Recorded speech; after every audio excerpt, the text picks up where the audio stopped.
Okay, and in this evening's edition of A Ray of Hope, a deaf teen gets a plane ride after expressing his dream of becoming a pilot. Now, as Ken Morgan reports, his dream could become a reality.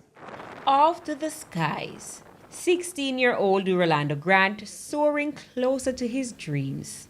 This a week after TVJ News featured the deaf teen who aspires to be a pilot.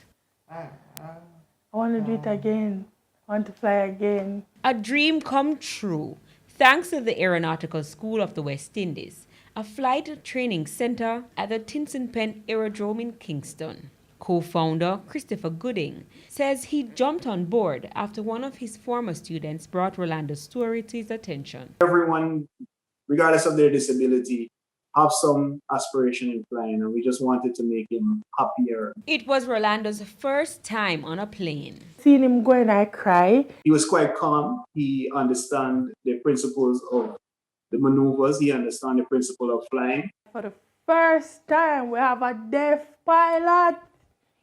He did something that nobody, I see comments where they're saying that we want to see who are going to fly with him first, And yes, a pilot was sitting in there and a pilot go with him first. But can his dream become a reality? With the current regulations in Jamaica, no. But in the United States of America, there are avenues for that. Mr. Gooding is confident the future holds a place for aspirants like Rolando. Regulations and policies and technology are changing.